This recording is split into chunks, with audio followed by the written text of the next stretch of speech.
everybody. This is Marissa Cascino. I'm a senior editor at Washingtonian Magazine. Thank you all for joining us. There are a lot of you joining, which is very exciting. And so the first thing I want to say is that if you had friends or colleagues who are planning to hop on and they're unable to, we're at capacity, but don't worry, we're recording this whole event. So they will be able to see it recorded on Washingtonian.com tomorrow. So we have a great panel of real estate experts joining us. And before I let them introduce themselves, I want to first thank our sponsors, Heider Devoto from First Home Mortgage and Paragon Title, our title sponsor for this happy hour. And I know that a lot of the audience members probably have questions, and so I promise that we will save some time for an audience Q&A at the end of the discussion. If you think of a question at any point, feel free to pop it in the Q&A field at the bottom of your screen. I know that we're all probably Zoom experts by now, and we will do our best to get to your questions at the end of the conversation. Because this is a happy hour, we've all brought a cocktail. So I am drinking a classic daiquiri. I was inspired by the rare sunny day. So I will let our panelists introduce themselves and also what they're drinking tonight.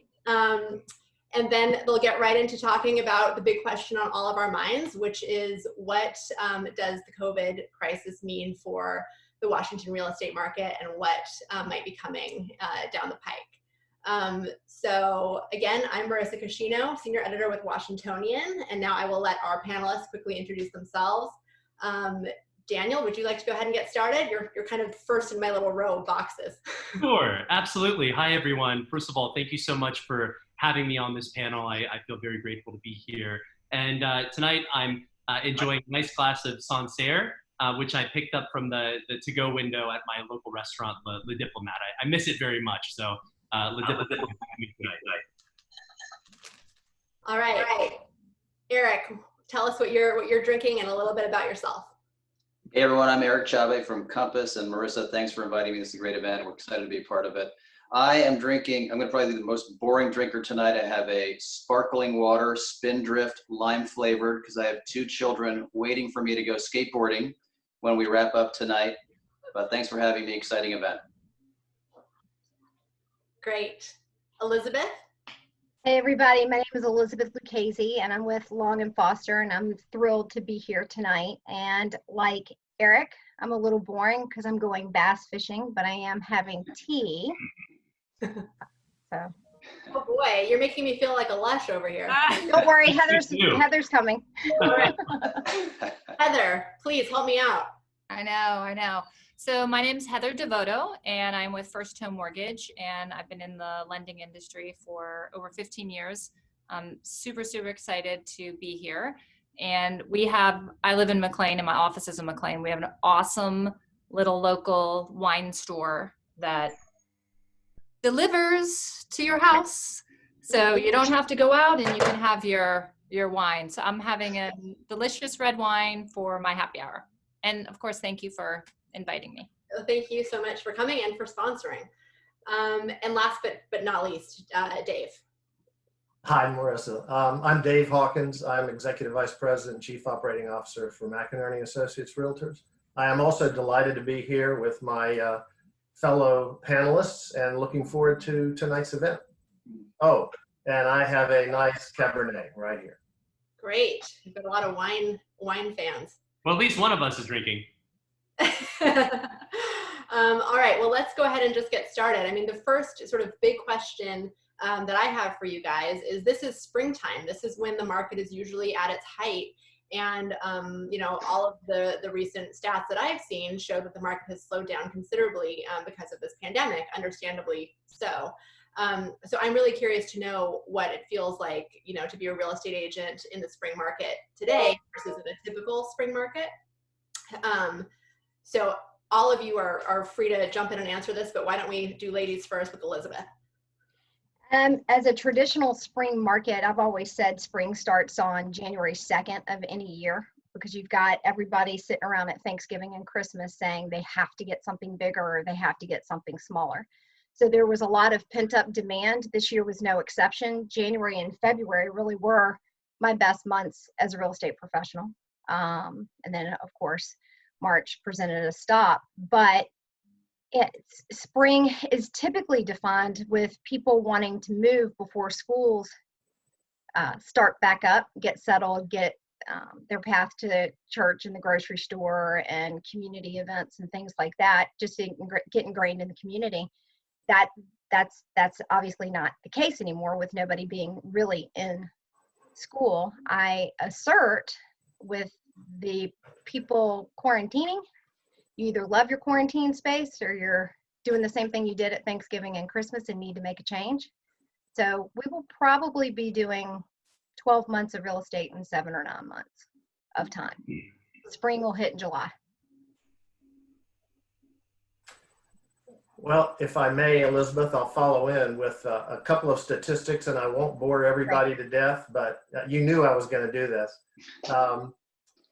If you look at the past 6 weeks and you look at our entire metro region, Northern Virginia, DC, and Maryland, just to give some people a general sense of where the market is, if we look at the last 6 weeks and you compare that to the same 6-week period a year ago, contracts are down 33.2% in the region. Inventory is down only 22%. So what we're seeing is we're seeing a lot less activity right now during that 6-week period. We're also seeing fewer properties coming on the market, but there is inventory. And as you said, Elizabeth, we've got a good head start on the year. It has slowed down quite a bit. But I think what we're going to continue to see is a slower market for a period of time. But as I think everyone here will admit, will recognize, we are selling houses and you are all selling houses. There are sellers who want to sell and buyers who want to buy. And what are you guys telling your buyer and seller clients right now? Because obviously, I mean, I like Elizabeth's sunny outlook that there is going to be pent up demand and that, you know, things will get back to normal at some point. But right now we're not in a normal time. So what advice are you guys giving to your clients? I'd like to say something. You know, I'm always of the camp that when someone asks me how the market is, I think it's very much subjected to what specific market they're asking about. Is it the DC condo market? Is it the downtown market? Is it the McLean single family home market? In what bracket are you discussing? What I've learned about this market is that it's very inconsistent. And you know, to Dave's point, you know, we have some segments of our market that are very strong, multiple offer situations that are still unfolding. And then, you know, we've got some segments that are a bit slower and folks are a bit more reluctant to kind of jump in and are waiting for a little bit more certainty to arise. So, you know, I think the way to look at this from, you know, what is going to happen perspective is that, you know, we kind of take things, you know, day by day, and what we know, you know, what we know right now, not too dissimilar from what Elizabeth just said, is that the one thing that's becoming the most valuable, you know, ever is the place that you live. And it's because we're being mandated to stay here. Folks are figuring out that they either really love their home or, you know, they got to get out, or they want to make a change, or, you know, they want a pool for their kids to swim in. And I think, just to answer your question, what we're telling our clients, I think it's very subjected to which pocket of the market that they're in. Yeah, and also from the lending standpoint, sometimes I hear about the buyers often even before they get in touch with their agents. So it was really fascinating because I've been doing this so long, and in March, end of March, we did see things kind of slow down. And then in the last 3 weeks, I can't, the phone just won't stop ringing, because I think people are realizing maybe this is the new normal. We still need to be buying a house. And also people have saved money. Tons of first-time home buyers. They're at home. Their husband's on the phone. They need to get out. They need to, you know, bigger space.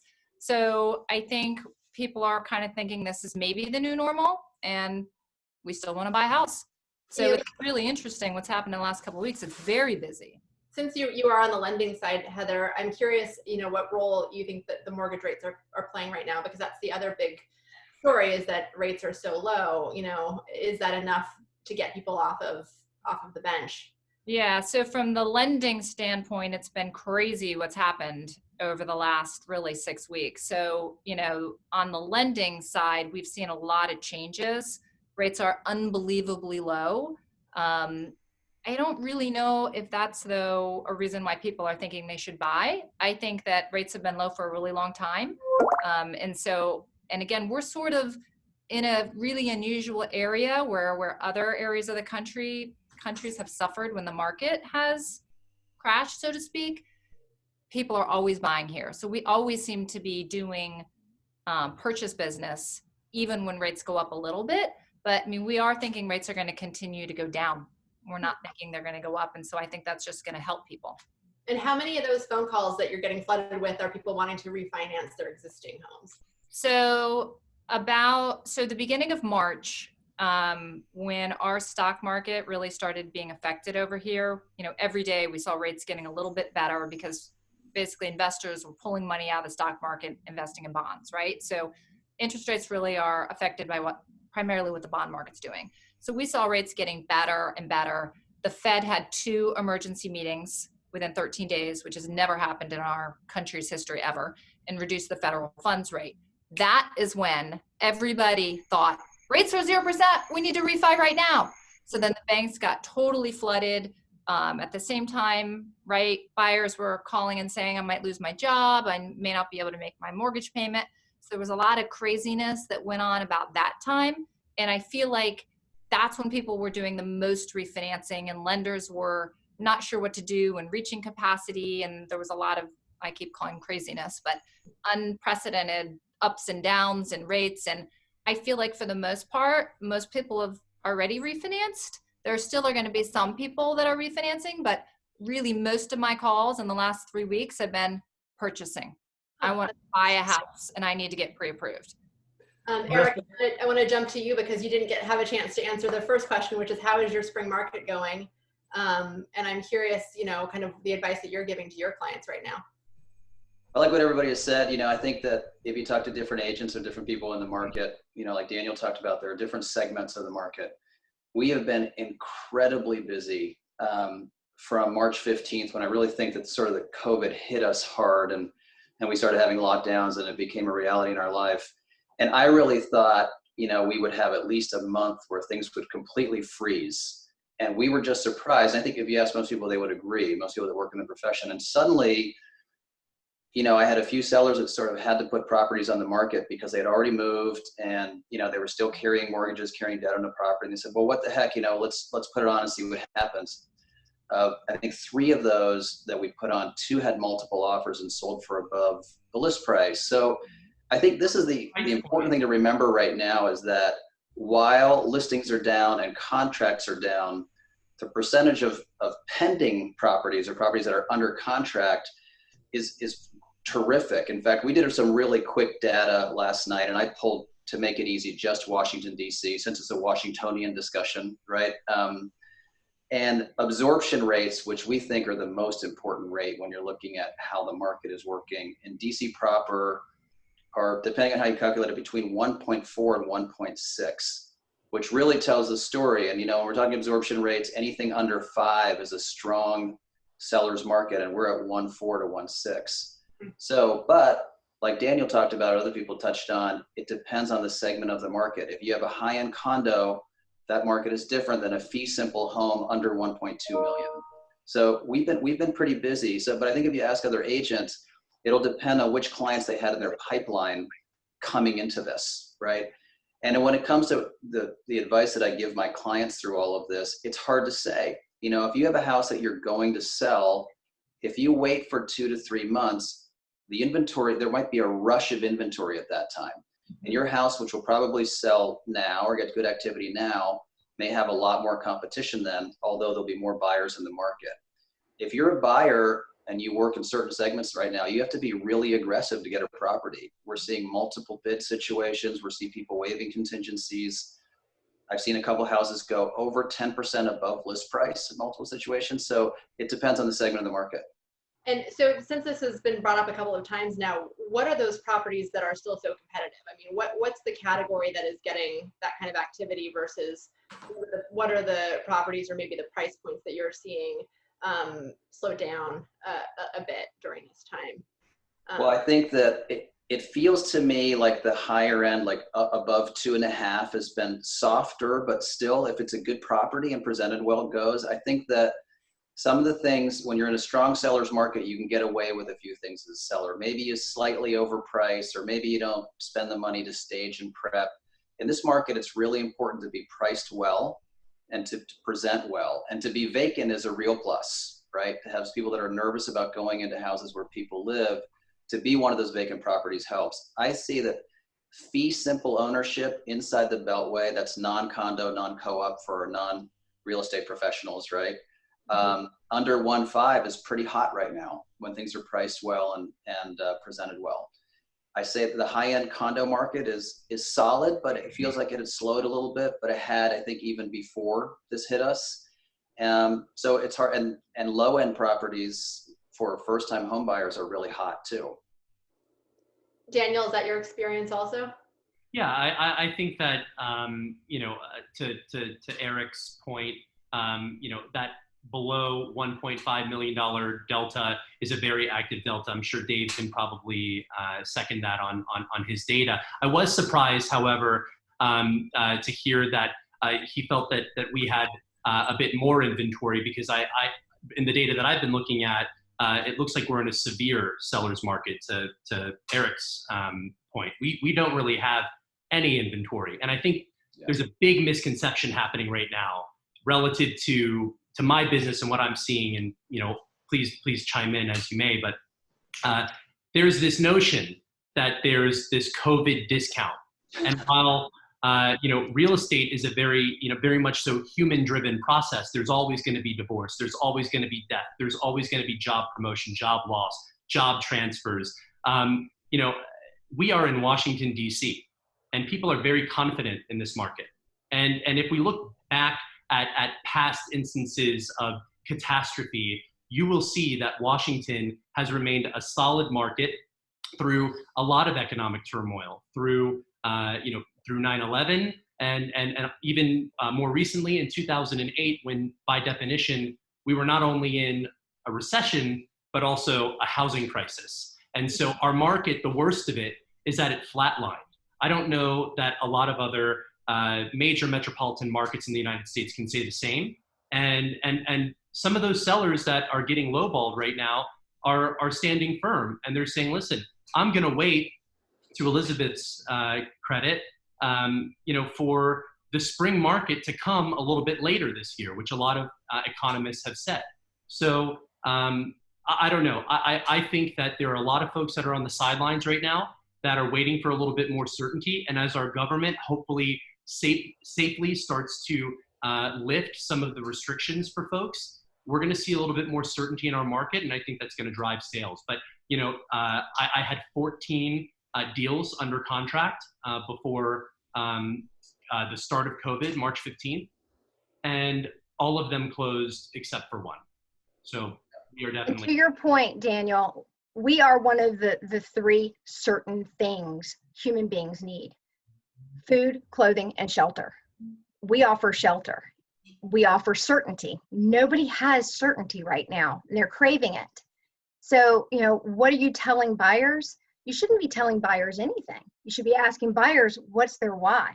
Because you're going to be around as a real estate professional 9, 12, 18 months from now. Let's just put the pieces of the puzzle in place for them as they're taking this pause. And, the advice I would give any real estate professional watching this, hearing about it tomorrow, is stay in touch with your people. Just stay in touch. You've got to continue to be that voice of value, walking them through why this time is so different than 2008.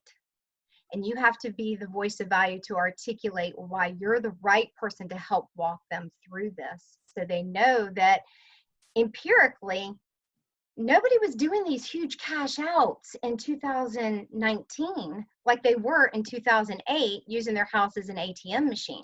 This is an entirely different scenario. And you just need to assuage any concerns.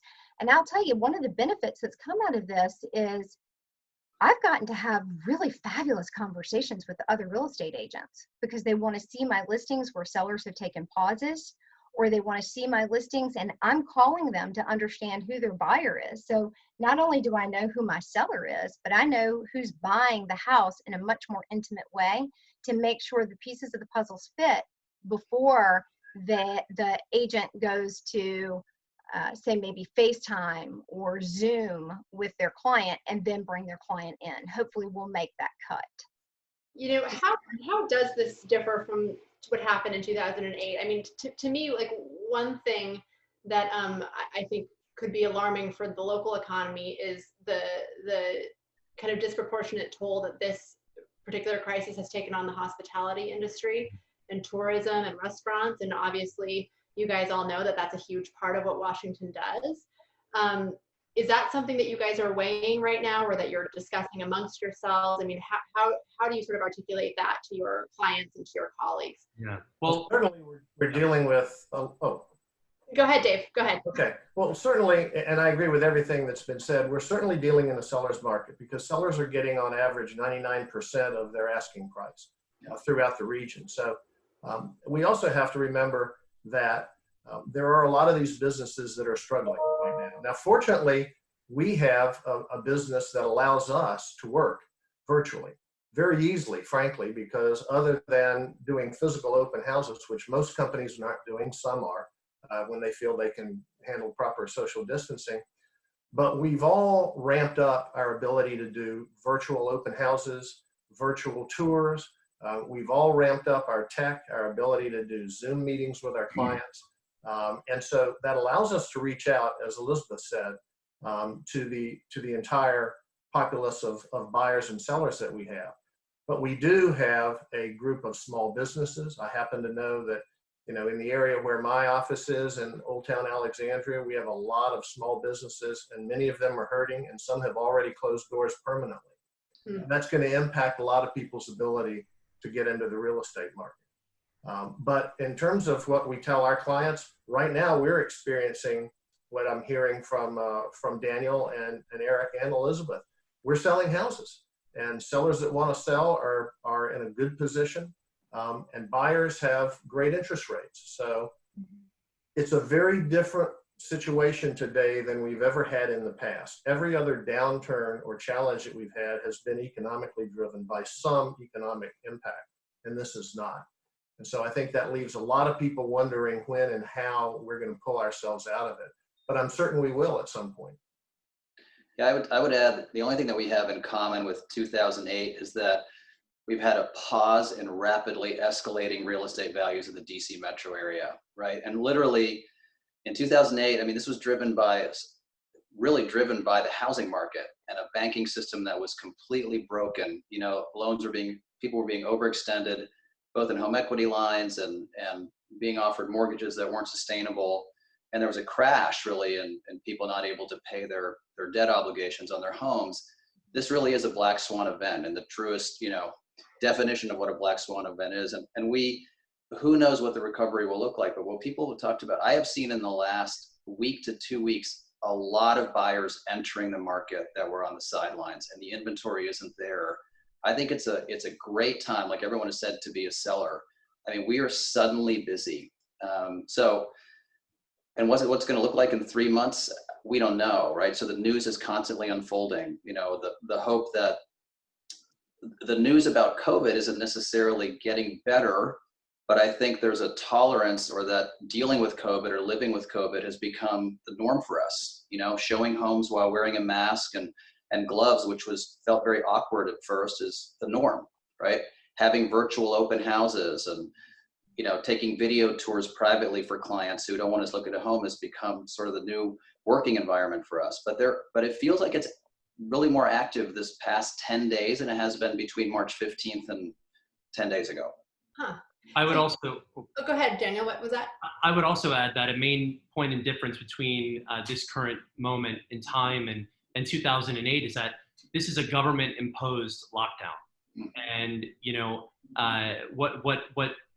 what has happened is this multi-trillion-dollar government stimulus that has been designed to supplement some of the income. Now, I'm not saying that this was a cure-all for some of those folks that you just mentioned, Marissa, in the restaurant and the hospitality industry who were so devastated by this. I mean, we're all in this storm together in our different boats, and some of those boats are unemployed, and some of them are doing very well because we are very privileged to live in Washington. That is not only the seat of power for our federal government and all of the other ancillary companies, but also keep in mind, in that sort of realm of insulation in our local economy, we've got the Amazon effect happening. We've got Fortune 500 companies continuing to choose Washington to grow and to thrive. And I think that there are a lot of folks out there, and maybe some of the panelists might agree, that going to the grocery store is a little bit more dangerous right now than buying a home in a sanitary way. And so we have a job to educate the folks, the 70% of folks with stable income, on how they can go about facilitating those transactions in a safe manner. I wanted to ask, Erich started to touch on it, but how are you guys doing business right now? I mean, obviously it's not a time where you're taking clients to, packed open houses. It's not a time, I'm assuming, when seller clients want the masses trooping through their own home. So how are you guys managing that? I mean, what is sort of the typical way of showing houses and selling houses right now? Maybe Elizabeth can take this one first.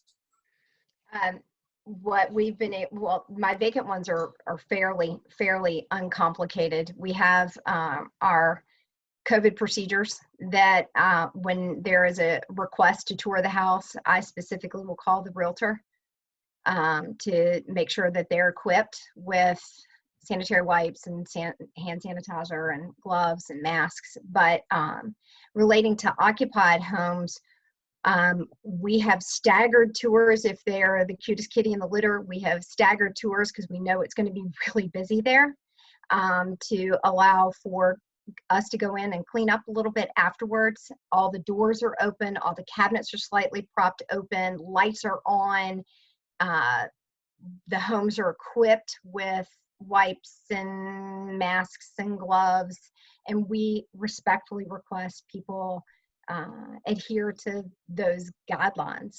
That's when the homes are new on the market. If they don't go in under 7 days, it's an incredibly facilitative activity to tour a house. I've done Zoom calls where I've encouraged the seller to act as though they are buying and walk through the house with their iPhone, not this way, but this way. So I get confused what's landscape and vertical, but this way.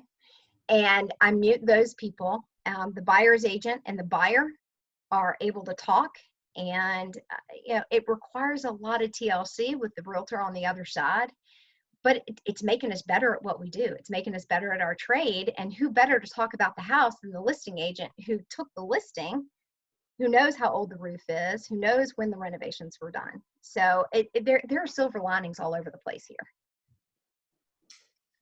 We're doing many of the same things, Elizabeth, with all of our agents doing that. One thing that we added is we created a disclosure document that's voluntary if sellers want to.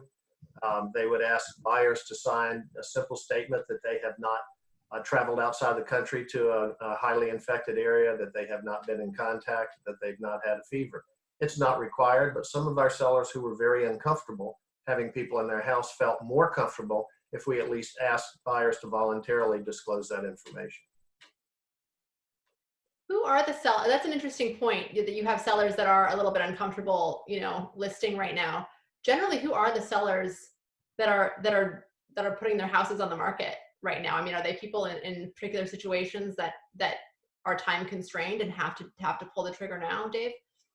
Well, a lot of sellers are in a situation. In fact, we've had several situations with sellers who had already written a contract to purchase something. Maybe they're leaving the area and retiring to Florida or Arizona. Maybe they've already purchased a new home that's going to be delivered in June or July.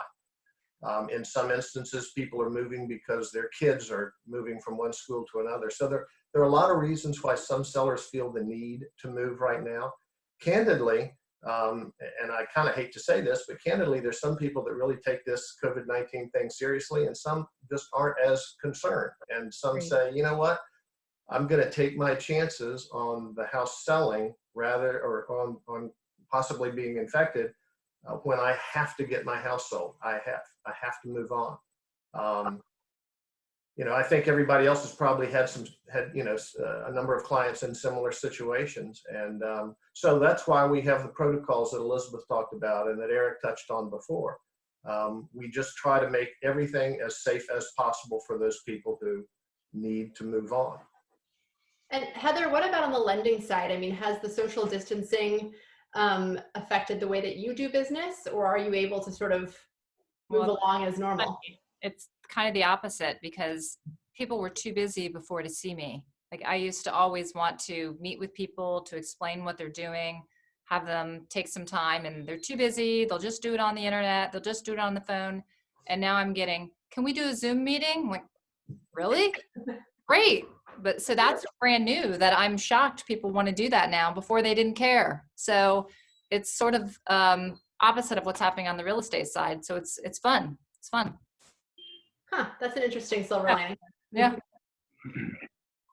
And what about, Daniel, you mentioned briefly a second ago, Amazon.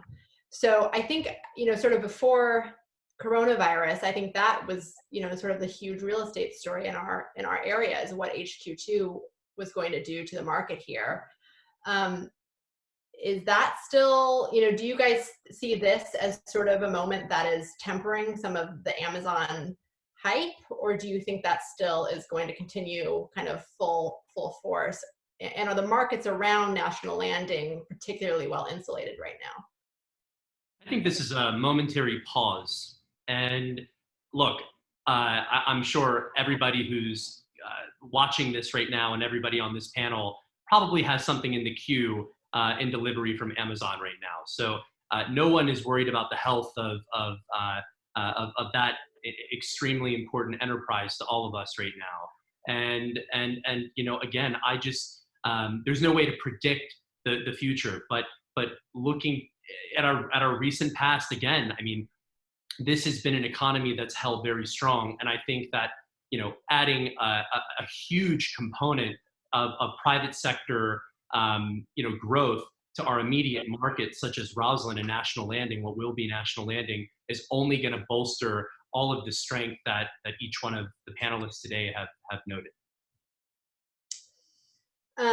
Do you guys think, this is a question that I wanted to ask sort of the whole panel, do you think that this is going to change people's preferences for what they're looking for in a house? Yes. Yes. Without a doubt. I mean, I have a lot of people, you know, a lot of our new sort of prospects have changed what they want. I mean, most people, even those that live in single family homes or townhouse homes now, have talked about the importance of home offices. I think that, you know, when this is over, a lot of companies are going to take a look at how efficiently people were able to work from home. That might have, you know, consequences on commercial real estate, not certainly my area of expertise, right? But if I, you know, have a company and suddenly I had to put infrastructure in place that allows a big percentage of my employees to work remotely, efficiently, it's great, you know. So those infrastructures are in place for the companies. But if I'm at home trying to be on a conference call and my child is, you know, playing drums in the background or climbing on my back, it's challenging to do. So interestingly enough, I've heard people talking about the desire to have a little more space, right? I think the big question I'm getting from general public or friends is that I bet that people that live in condos never want to live in condos again. They don't want to have common elevators or common elements.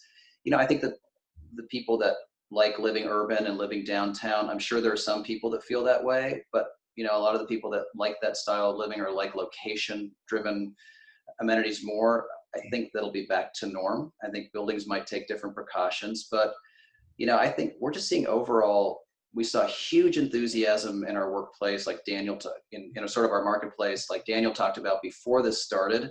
And like I said, like in the last week to 10 days, I'm seeing it come back. You know, it's strong. People are using the spaces in their homes differently. You know, you talked about the, again, I keep talking about this because it's heavy on my heart, all these people in hospitality that have been affected by this. And, you know, for once, we're using those big kitchens. We're using those open floor plans. We're cooking. We're cooking for our families. You know, me, I just have a golden retriever. So, but when I say we, I mean you. And so, you know, so many things are changing, and the way that we're utilizing these spaces and what's becoming important as folks use COVID as a inflection point for, you know, what they need, and maybe some people for what they don't need. You know, I see folks that want to have a pool. You know, I see folks that really want that chef's kitchen now.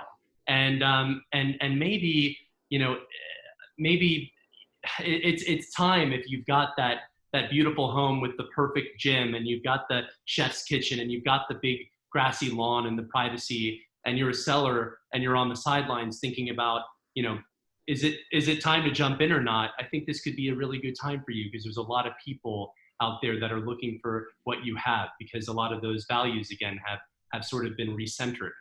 And combine that with the interest rates. You live in the payment, not the price. And we know if inventory remains so low, we're going to have some hedging up in price, but interest rates are so low. Yes, even with jumbo, it just they're priced a little bit differently.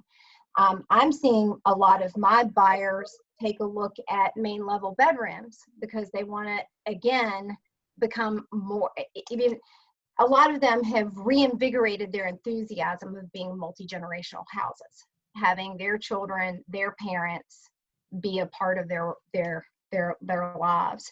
It's interesting too, that's just not a DC phenomena. Lawrence Yun did that flash survey at the tail end of April for NAR. And statistically speaking, 38% of people quarantining want to change significant portions of 90,000 people surveyed, want to change considerable portions of their home to make them more livable. So we're not alone. Yeah. Do you guys think this is going to be a return to the suburbs? I mean, I think over the last few years, it's been all about the city and urban kind of walkable environments. Are we going to see a reverse of that trend? Part of the reason that we've been seeing the downtown, the push downtown, has been really, in my perspective, from two different groups. Younger people who want to live close to amenities where they can walk to shopping, where they can walk to restaurants, where they can walk to bars, where they can see each other.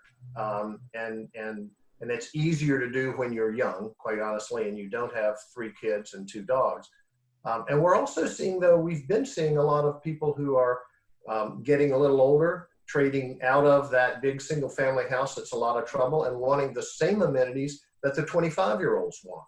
And so I think a lot of it is going to be demographic driven.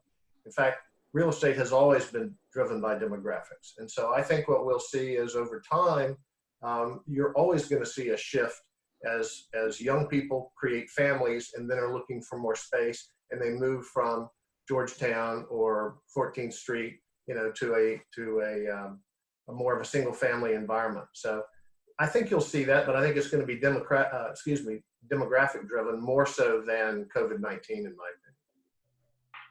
All right, I see the audience questions are starting to pile up, so I'm gonna jump to those. This is an interesting one. So this audience member writes that most of the conversation has been focused on primary housing. True.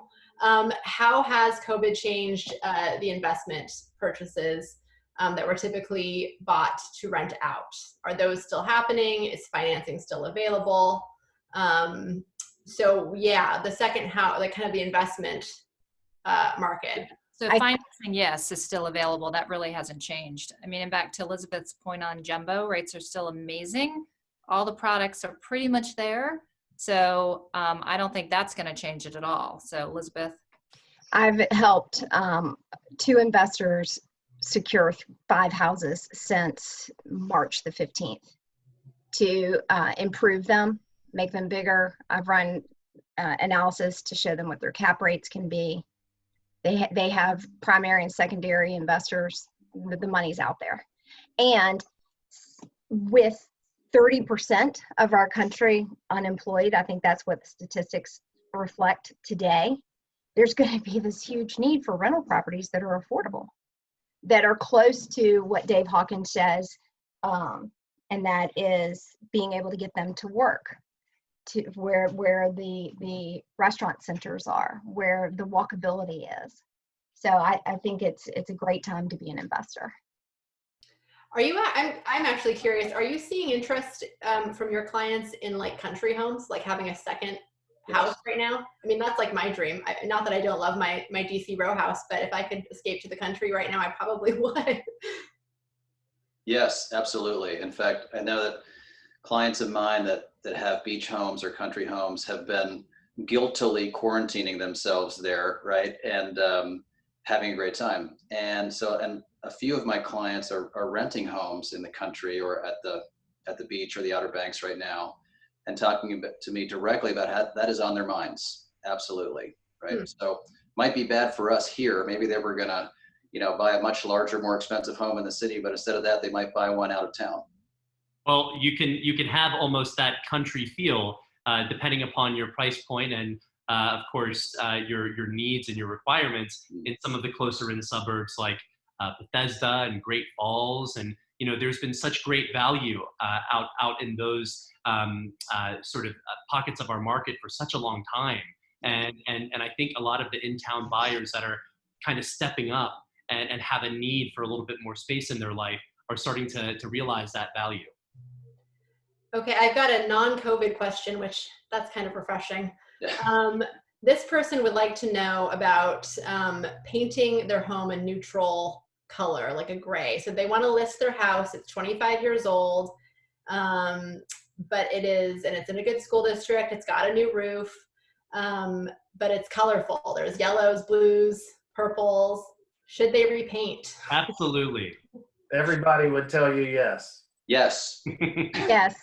And is that especially important right now, just because the market is a little bit retracted? That's buyer experience. And listen, think about it. If you're worried about, if your home is on the market and you want it to be that winning proposition, you have to take in mind what that buyer that's looking at other homes is experiencing. And so, of course, the paint color, the way you stage your home, the way you price your home, the scent that's in the air, this is the time, if you're a seller, to really hone in on making what those buyers that are walking through the door right now, who are all very, real buyers, making certain that you're making their experience as perfect as it can be. Because you step on the field as a seller and you look at the competition, and if you're really ready to get the job done, you got to act like you're in competition, and that starts with condition. That affects your net outcome at the end of the day.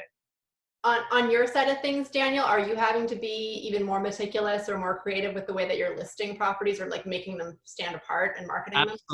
Absolutely. And I've been investing heavily in video production for a very long time. I think most of our clients are quite surprised when our teams show up at their front door and there's 6 people and there's a drone in the air and there's a rented car from a car dealership, and there's we belabor all of these fine points because anyone who's looking to move up and buy a home at any price point, it could be a $10 million mansion or it can be a $700,000 row home, those buyers want something to get excited about, and we have the ability as real estate agents to control their experience. And so absolutely, it's in video, it's in Matterport virtual tours, which allow you to enter a home and sort of examine every nook and cranny, if you will, and writing thoughtful copy, giving someone a real description of what the home lives like.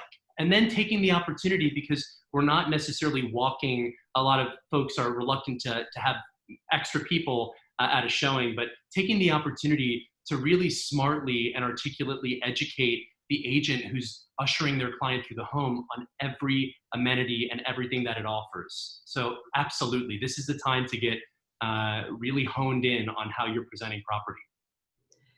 Here's a good question. Okay, if you know you're going to sell a fee simple semi-detached house in Upper Northwest in June, should you list now and try to rent back, or wait till we vacate the house in June to sell? Vacate. I would definitely say vacate. Wait till you vacate. I would. Yeah. I mean, you shrink the pool of buyers that are willing to look at your home if you're living in it. I think that's the issue. So we talked about the shortage of, supply, and we talked about enthusiastic buyers, but a lot of those buyers don't necessarily want to walk into homes where people are living, and so, if we're talking a month or 6 weeks away, absolutely wait, have a vacant home so people can see it privately with their agents, at random. And I really want to go back really quick to the painting question. Yeah. Daniel did a great job describing it. Like we have to tell, and I'm sure we all say this to our sellers, like spending money to paint, to stage, to present is not an expense, it's an investment. And you always get a return on investment. The minimum you're going to get back what you spent, but in all likely, it can be 100 to a 200% return on that investment. It's really important. Wow. And yes, gray is boring, but it works. Also, we're all stuck at home right now. It's like a perfect time to have a painting project. Another little tip that I might throw out there, if ever we're talking about painting a house gray, just something that I find that's so easy that everyone can do is, include a bunch of houseplants. It really makes a big difference. It adds a little vibrancy. It makes it feel a little bit lived in, and and it can fill kind of those empty corners that maybe don't show too well in those virtual tours. And something I thought I'd throw out there. Good tip. And know that in 5 years, we'll be telling you that you have to get rid of those gray walls and paint whatever color happens to be in style at that time. Right, exactly. And I'll have to throw in one last comment, because we've always focused heavily on photography and the quality of photography. I mean, photography is more important now than it has ever been. We've all been doing virtual tours for a long time. Now we're doing virtual opens. And I think we're going to continue to be doing virtual opens in the future, because I think it would be easy to do a virtual open for a home for an hour on a Thursday night, as opposed to the typical Saturdays and Sundays. So staging the house is critical, and top quality photography. Have you guys had clients buy houses sight unseen? Yes. During this time? Yes. Yeah. Wow. So there is that willingness to go entirely virtual, and not including in the contract that it's contingent on actually setting foot inside the house before. We have a sight unseen addendum Okay. Yeah. Which means what, Elizabeth, for everybody watching? that everybody and their brother knows that the buyer hasn't seen it, and notwithstanding that visual, actual physical contact with the house, they're prepared to move forward. Well, with all the technology that I just highlighted, we call a physical showing, at least on my team, a physical showing, a second showing. I mean, because now, just think about it. You can get on Google Maps, you can walk around the neighborhood, you can look up all the tax information, you can take the virtual tour, watch the video, read the copy. I mean, it's very, very rich data and really fascinating and advanced technology that we have.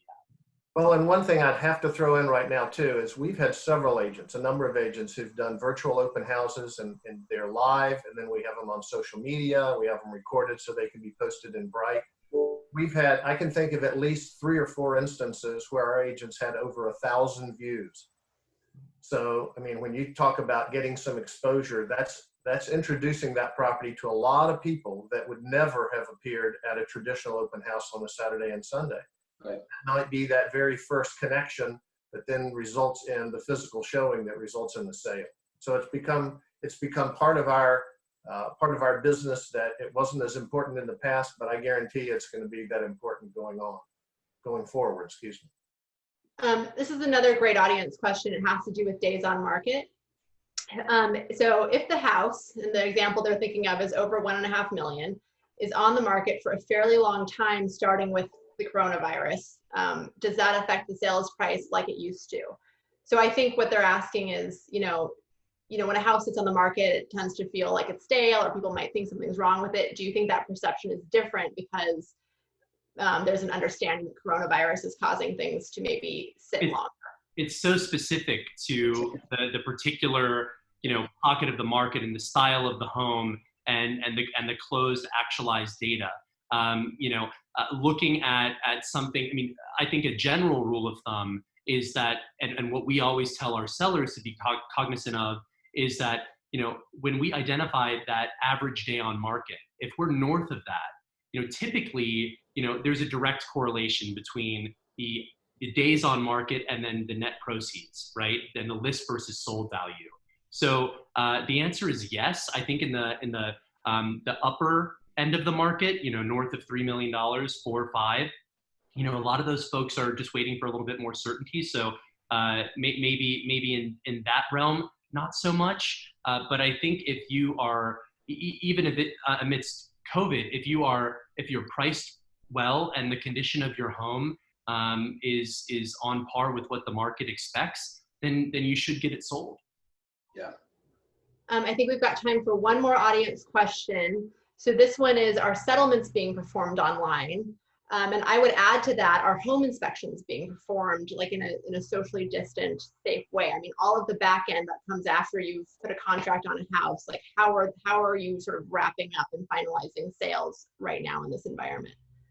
Well, I wish we could have Rob Rothstein answer that question from Paragon Title. And they are, I will say that all title companies, and I work a lot with Paragon Title, they're terrific, have gone from the very beginning, from the onset of this, have gone overboard to make sure that people are safe and that settlements happen in a timely manner. They do as much remotely as they can.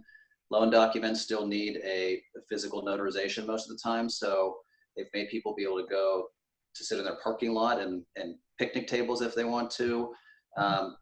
Much can be done remotely. So, and we're really thankful for those people, for us and our livelihood, that we can stay in business thanks to title companies working hard and serving us. That industry has taken some big steps because, for example, with regard to notary, and Eric's right, but Virginia allows remote notaries now. And although DC and Maryland don't have that, they will accept a valid notarization. So we've even had some settlements in DC and Maryland where the documents were notarized remotely in Virginia and accepted. And so not only are we talking about settlements, but we're talking about drive-by appraisals. We're talking about home inspections that are being done differently. The whole industry is changing, and we're all upping our game in so many ways that we will continue to some degree in the future. Yeah, so we're also seeing title companies Zooming with their clients the day before, going over everything. Power of attorneys, they're coming to their doors to do it. So there's all kinds of creative things that we can do now. And yes, drive-by appraisals. Sometimes we don't even need appraisals. It's pretty incredible what's happening. All right. Well, thank you guys so much. It has been so fun talking with all of you, and thank you to all of our audience members for tuning in. Again, our wonderful panelists are Heather Devoto from First Home Mortgage, Erich Cabe from Compass, Daniel Heider from TTR Sotheby's, Dave Hawkins from McInerney, and Elizabeth Lucchesi from Long & Foster. And I'm sure any and all of them would be happy to answer your questions or help guide you through the real estate process if you want to get in touch with them after this chat is over.